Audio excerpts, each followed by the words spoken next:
चलिए दोस्तों, बात करते हैं कि आपको कामाख्या देवी मंदिर दर्शन करने के लिए आने का क्या साधन है। अगर आप बाई ट्रेन आना चाहते हैं तो कामाख्या में 2 रेलवे स्टेशन है। सबसे पहले रेलवे स्टेशन की अगर मैं बात करूं तो वो है यहाँ का कामाख्या जंक्शन रेलवे स्टेशन, जहां से मंदिर की दूरी 6 किलोमीटर की रह जाती है। तो आप कामाख्या जंक्शन पहुंचकर आप मंदिर जा सकते हैं। यहाँ से आपको ऑटो टैक्सी देखने को मिल जाएगी। वही अगर मैं बात करूं कि अगर आपको कामाख्या के लिए ट्रेन नहीं मिल रही है तो फिर आप आ सकते हैं एक दूसरे रेलवे स्टेशन यानी कि गुवाहाटी का रेलवे स्टेशन। दोस्तों, गुवाहाटी रेलवे स्टेशन भी आपका मंदिर से लगभग 7 किलोमीटर की दूरी पे है और ऑटो वाला आपका 300 रुपए लेगा और आपको वो वहां पे छोड़ देगा। और वही अगर आपका माध्यम है बाई फ्लाइट, तो अगर आप फ्लाइट से आना चाहते हैं तो गुवाहाटी के इंटरनेशनल एयरपोर्ट पर आकर आप कामाख्या देवी मंदिर के दर्शन कर सकते हैं।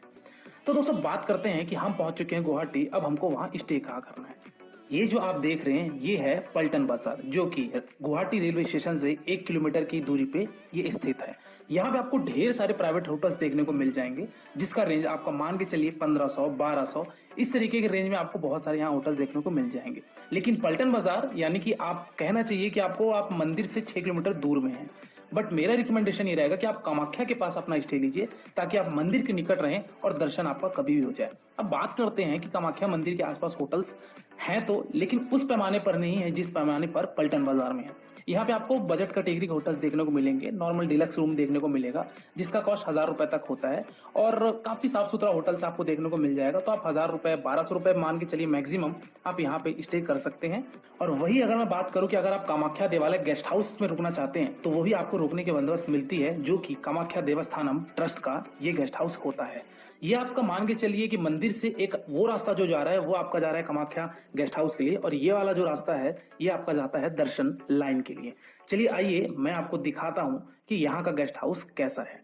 तो दोस्तों, ये जो कामाख्या देवालय है ये आपके मंदिर के ठीक पिछले स्थल पे बना हुआ है, ऐसा कह सकते हैं। यहाँ पे कांटेक्ट नंबर है, तो आप फोन करके बुकिंग कराना चाहते हैं तो करवा लीजिए। हालांकि यहाँ पे ऑनलाइन बुकिंग का कोई सुविधा नहीं है। चलिए आइए यहाँ पे बैठे एक भाई जी से मैं सारी डिटेल लेता हूँ। रूम्स मिल जाएंगे? जैसे हम लोग का मिलता है, ये मंदिर क्या है, 1 महीना पहले बुकिंग होता है। यहाँ का जो पुजारी लोग है वो लोग का थ्रू से बुकिंग होता है। अच्छा, पुजारी लोग कुछ? हाँ, वो लोग का थ्रू से बुकिंग होता है। और फिर भी आप लोग डायरेक्टली आ गया है कमरा खाली रहने से। अभी खाली है कि नहीं? अभी तो अवेलेबल पे नहीं। क्या रेट है कमरा? 400, 500, 700, 1500, 2000 ऐसे करके। हाँ, कितने रूम है टोटल आपके? टोटल हम लोग के घर में 19 लोग। तो सब डबल बेड है या ट्रिपल बेड? जैसे ट्रिपल बेड का भी है, डबल बेड का भी है। AC non AC? Non AC भी है, एसी भी है। एसी नॉन एसी सब मिला ट्रस्ट है, मंदिर ट्रस्ट का। तो दोस्तों, चलिए हम अब आगे बढ़ते हैं। ये है कामाख्या देवी मंदिर का प्रांगण, जहां पे हमको अभी जाना है। और हम लाइन में कैसे लगेंगे, कितना घंटा लगा, क्या क्या हमको यहाँ पे देखने को मिलेगा, हर एक इन्फॉर्मेशन मैं अभी आगे आपको देता हूँ, जिससे आपको कामाख्या देवी मंदिर अगर आप दर्शन करने आए हैं तो हर एक चीजें आपके दर्शन हो जाए और कितना टाइम लगेगा, कब आना चाहिए, हर एक जानकारी देता हूँ। यहाँ की कुछ सीढ़ियां जो कि आपको लगभग कहना चाहिए कि 150 सीढ़ी चढ़ के ऊपर जाना पड़ेगा, और आप वहाँ सीढ़ी चढ़ के जैसे ही जाएंगे तो आपको मंदिर का गेट आएगा, वहां आप दर्शन कीजिए। दोस्तों, मैं 5 बजे लाइन में इसलिए लगा क्योंकि लाइन में लगने वाले लोग तो 4 बजे से ही आ जाते हैं। हालांकि जो मैं सबसे बेस्ट टाइम बोलूँ कामाख्या आने का तो वो ये है, एक तो लगता है जो मार्च के महीने में मेला माता जी का, वो आप मेला छोड़ दीजिए और नवरात्रि छोड़ दीजिए। इसके अलावा आप किसी भी टाइम पे आइए, आपके दर्शन नॉर्मल टाइम में हो जाएगा, यानी कि 2 घंटे में आराम से आप दर्शन करके बाहर आ जाएंगे।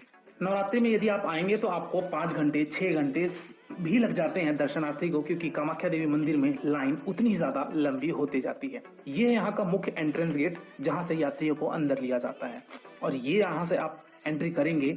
यहाँ पे आपको मोबाइल तो अलाउ है, आप मोबाइल लेके जा सकते हैं, मोबाइल कैमरा, बट ये है कि आप फोटोग्राफी मंदिर के अंदर नहीं कर सकते हैं जहाँ पे कामाख्या माता का गर्भगृह है। अब डिपेंड करता है कि यहाँ की लाइन कितनी लंबी है। जैसा कि मैंने बताया कि नवरात्रि में आएंगे तो आपको 5 घंटा 6 घंटा भी लग जाएगा। लेकिन अगर आप ऑफ सीजन में आते हैं, जैसे कि मैं सितंबर मंथ में गया हुआ था, तो सितंबर मंथ में मुझे हार्डली 2 घंटे लाइन में लगे, क्योंकि मैं 5 बजे लाइन में लग गया था। 7 बजे मंदिर खुलता है, यहाँ का मंदिर थोड़ा सा लेट खुलता है, तो 7 बजे मंदिर खुलता है, इसलिए मुझे 2 घंटा वेट करना पड़ा और हार्डली आधे घंटे 45 मिनट में मैं दर्शन करके मंदिर से बाहर आ गया। तो हम जय माता दी का नारा लगाते हुए हम मंदिर में रहेंगे। आपको धैर्य पूर्वक श्रद्धा के साथ आपके माता जी के दर्शन करने हैं तो लाइन में लगिए। यहाँ पे एक चीजों का और आपको सावधानी बरतना है कि यदि आपके साथ धैर्य बनाते हुए हम चलेंगे, जगह जगह पे आपको बैठने की बंदोबस्त दी गई है, तो आप आराम से बैठते हुए जाइए, माता जी के दर्शन कीजिए, क्योंकि यहाँ पे बहुत ही सिस्टमेटिक तरीके से छोड़ा जाता है। वही अगर आप चलने में असमर्थ हैं, लाइन में नहीं लगना चाहते, तो यहाँ पे एक मिलता है आपको वीआईपी पास, जिसको स्पेशल टिकट काउंटर बोला जाता है। यहाँ पे ये काउंटर बना हुआ है, 501 रुपए आपका लिया जाता है। वही अगर आपका बच्चा 10 साल के नीचे गया है तो उसका फ्री ऑफ कॉस्ट होता है। और यहाँ पे डिवोटीज के लिए वेटिंग हॉल भी बनाया गया है, तो अगर आपके साथ कोई बुजुर्ग है या फिर कोई विकलांग है तो आप इनको यहाँ स्टे भी दे सकते हैं अपने नंबर आने तक का। नंबर आने के पश्चात आप माता जी के दर्शन के लिए लाइन में लग सकते हैं। दोस्तों यहाँ पे एक चीज और बताना चाहूंगा कि जब आप लाइन में रहेंगे तो यहाँ पे आपके बंदरों का बहुत बड़ा जमवाड़ा है, और वो बंदर आपके जो पूजा की टुकनी लिए रहेंगे, पूजा सामग्री लिए रहेंगे, उसका वो झपट्टा बहुत जल्दी मारते हैं। तो थोड़ा सा इस सावधानी पूर्वक रहिएगा ताकि आपका किसी भी तरीके का ऐसा अनहोनी ना हो। दोस्तों ये है यहाँ का पिछला गेट जहाँ से हम एंटर कर रहे हैं, और यहाँ एंटर करते साथ ही आपको सामने जो दिख रहा है एक और गेट, वहीं से हम जाते हैं माता जी के दर्शन करने के लिए। हालांकि मोबाइल कैमरा वर्जित था तो मैं अंदर जाके फोटोग्राफी नहीं कर सकता, वीडियोग्राफी नहीं कर सकता, तो आप यहीं से रहिए। यही चौखट है जहां से आपको माता के दर्शन मिलेंगे। अब आते हैं हम लोग यहाँ पे मंदिर प्रांगण के बाहर, और हम दर्शन करके बाहर आ गए। दर्शन करने के पश्चात अब आपको मैं बताता हूँ कि मंदिर कैंपस में क्या क्या चीजें देखने को आपको और मिलेगी। सबसे पहले यहाँ पे आता है इन्फॉर्मेशन सेंटर। अगर आपको कोई भी डाउट है, कोई भी चीजें समझ नहीं आ रही है या कोई जानकारी चाहिए तो यहाँ आप बूथ में आके पूछ सकते हैं। यहाँ पे आपको टॉयलेट की भी बहुत ही अच्छी साफ सुथरा व्यवस्था देखने को मिल जाएगी, और यहाँ पे आपको वाटर कूलर भी देखने को मिल जाएगा। जैसे थोड़ा सा आगे जाएंगे तो यहाँ पे कामाख्या देवालय का एक साइन बोर्ड देखने को मिलेगा जो कि ये मंदिर की तरफ जाता है। यहाँ पे आप देख सकते हो दोस्तों, ये जो गेट दिख रहा है यही एग्जिट गेट है। जब मैं दर्शन करके बाहर आया तो इसी गेट से आया, जो कि हमारा दर्शन के बाद आप यहाँ से बाहर आते हैं। यहाँ पे आपको दोस्तों बड़ी अच्छे तरीके से सोफा और बढ़िया फ्लोरिंग वाला एक आपको चबूतरा देखने को मिलेगा बैठने के लिए, तो यहाँ पे आप बैठ सकते हैं। साथ ही साथ जैसे ही थोड़ा सा आगे आप चलेंगे तो आगे आपको यहाँ पे मिलेगा दिए का एक प्रज्वलित होता हुआ एक छोटा सा मंडप केंद्र। यहाँ पे दोस्तों लोग दिया प्रज्वलित करते हैं, अगरबत्ती प्रज्वलित करते हैं, जलाते हैं और माता जी को आरती करते हैं। तो यहाँ पे ये एक मंडप बना हुआ है, तो यहाँ पे आके आप अगर करना चाहते हैं, अपनी मनोकामना मांगना चाहते हैं, पूजा अर्चना करना चाहते हैं, तो आप यहाँ से दिए के माध्यम से भी आप कर सकते हैं। यहाँ पे आपको एक जो मंडप है वहीं की कॉर्नर पे आपको माता कामाख्या की स्टैचू भी देखने को मिलेगी, तो यहाँ पे आप इनके दर्शन कीजिए, जय माता जी कीजिए, और यहाँ आप पूजा अर्चना अपनी कर सकते हैं।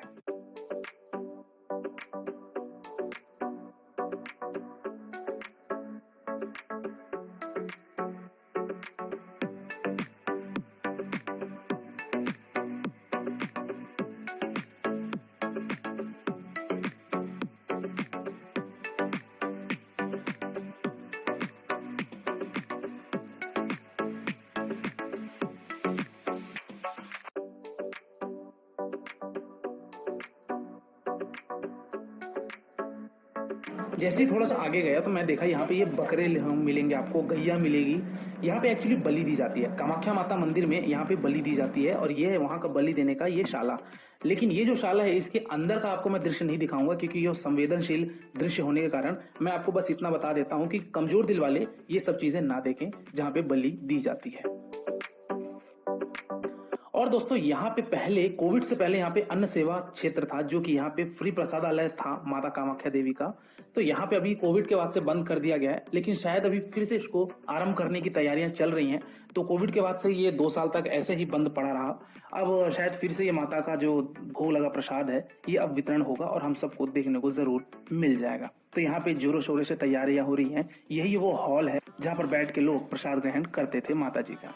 चलिए दोस्तों बात करते हैं कि अगर आप मंदिर में कुछ शॉपिंग करना चाहते हैं, अगर कुछ प्रसाद लेना चाहते हैं, तो यहाँ पे ढेर सारे आपको स्टॉल देखने को मिल जाएंगे। तो अगर आप कुछ अपने घर के लिए पूजा सामग्री या चुनरी लेना चाहते हैं तो ये सब भी आप ले सकते हैं। यहाँ पे माता जी की मूर्ति, हर एक चीजें यहाँ पे देखने को मिल जाएगी। यहाँ पे प्रसाद पैकेट भी आपको देखने को मिल जाएगा, नारियल देखने को मिल जाएगा। यानी जितनी भी चीजें अगर आप लेने चाहते हैं छोटे मोटे, तो आप यहाँ कामाख्या मंदिर के जैसे ही आप बाहर आएंगे मंदिर के बाहर, तो वहाँ पे आपको स्टॉल देखने को मिल जाएगी। चलिए दोस्तों, हम माता कामाख्या जी के दर्शन कर लिए और हर एक चीजें हमने घूम लिया। अब हम बढ़ते हैं एक और फेमस स्थान पर, जो कि है वहाँ का उमानंद पर्वत। उमानंद पर्वत में बेसिकली दोस्तों वहाँ पे उमानंद जी हैं, यानी कि हम कहना चाहिए कि हमारे भोलेनाथ हैं, शंकर जी हैं। तो वहाँ पे उनका मंदिर बना हुआ है, शिवलिंग है वहाँ पे। तो अब हम वहाँ चलते हैं, जो कि आपका कामाख्या मंदिर से लगभग 8 किलोमीटर की दूरी पे पड़ता है, और उसके लिए हमको जाना पड़ता है जहाज से। और ये है यहाँ पे गुवाहाटी उमानंद का घाट। इस घाट को दोस्तों गवर्नमेंट फेरी बोलते हैं, क्योंकि यहाँ पे गवर्नमेंट का शिप, गवर्नमेंट का स्टीमर जाता है। यहाँ पे आप आएंगे तो सबसे पहले आपको टिकट काउंटर देखने को मिलेगा। अलग अलग यहाँ पे टाइमिंग में जो स्टीमर जाती है, शिप जाती है, इसका टाइमिंग लिखा हुआ है। 5 ट्रिप मारती है दिन भर में, और इसका जो फेयर होता है वो 20 रुपए पर पर्सन होता है, आना और जाना। 1 घंटे का ये ट्रिप होता है। 1 घंटे में आप जाएंगे हैं इस उमानंद आइलैंड पे, और फिर आगे मैं चल के आपको दिखाता हूँ कि यहाँ पे हमको मंदिर में कितनी भीड़ देखने को मिलेगी। यहाँ से 2 रास्ते जाते हैं, एक इधर से ये प्लेन रास्ता दोस्तों, और एक इधर से ये सीढ़ी वाले रास्ते। हम फिलहाल अभी सीढ़ी वाले रास्ते को फॉलो कर रहे हैं। अगर आप सीढ़ी नहीं चढ़ना चाहते तो आप इस प्लेन वाले रास्ते से भी जा सकते हैं। थोड़ा सा ये लंबा पड़ता है, बट हम चल रहे हैं सीढ़ी वाले रास्ते से। लगभग दोस्तों हम 100-150 सीढ़ियाँ चढ़ चुके हैं, और सीढ़ियाँ चढ़ने के पश्चात वहाँ पे आपको सामने दिख रहा है मुख्य द्वार, जो कि उमानंद जी का मुख्य द्वार है। तो यहाँ पे आप जाइए, मत्थे टेकिए, और हम मंदिर प्रांगण में प्रवेश किए। यहाँ पे भी फोटोग्राफी वीडियोग्राफी प्रोहिबिटेड था, तो मैं यहाँ पे अंदर का सीन आपको नहीं दिखा सकता, पर आप यहाँ जाइए और महादेव के आप शिवलिंग के दर्शन कीजिए। और साथ ही साथ यहाँ उमानंद पर्वत में एक और मंदिर है जिसको हनुमान जी का मंदिर बोला जाता है। तो आप यहाँ जाइए, इनके दर्शन कीजिए और प्रस्थान कीजिए आप अपने अपने शहर के लिए रवाना लेने के लिए। हालांकि दोस्तों यहाँ पे एक कामाख्या में और मुख्य स्थान है जिसको भीमा शंकर बोला जाता है, और तिरुपति बालाजी मंदिर भी है, लेकिन मेरे पास समय का थोड़ा सा अभाव होने के कारण मैं वो नहीं जा सका, क्योंकि वो काफी दूर था। 1 घंटा कहते हैं कि जाने में लगता है, तो इसलिए मैं वहां नहीं गया। बट ये 2 मुख्य चीजें हैं जो आप कर सकते हैं। कुछ दर्शनार्थियों का ये कहना है कि पहले उमानंद का दर्शन कीजिए, उसके बाद माता कामाख्या जी के दर्शन कीजिए। तो आप ये दोनों दर्शन, मुख्य तौर पर आप कामाख्या देवी आए हैं तो आप ये चीजें आप दर्शन कर सकते हैं। चलिए दोस्तों बात करते हैं कि हमको एक व्यक्ति का कुल खर्चा कितना लग जाएगा। तो दोस्तों Kamakhya basically 1 night 2 day sufficient है। 1 रात 2 दिन में आप आराम से कामाख्या के सारे भी जो मेजर स्पॉट्स हैं वो आप घूम लेंगे। तो आप मान के चलिए कि अगर बजट होटल में भी रुकते हैं, खान पान भी अगर आप नॉर्मल करते हैं, तो एक व्यक्ति का मेरे ख्याल से जो कहना है वो 1500 रुपए मैक्सिमम कहना होगा मेरा, कि 1500 रुपए में आप आराम से 1 नाइट 2 डे का स्टे कर लेंगे। ये फेयर जो मैं बता रहा हूँ दोस्तों, ये आपको मैं गुवाहाटी टू गुवाहाटी का बता रहा हूँ। आप बाई ट्रेन आ रहे हैं, बाई फ्लाइट आ रहे हैं, वो इसका एक्सपेंडिचर इसमें इंक्लूड नहीं है। यहाँ पे जो ट्रांसपोर्टेशन का कॉस्ट लगेगा, खाने का, रहने का, वो जो कॉस्ट लगेगा, इसकी फेयर मैंने आपको यहाँ पे बताई है।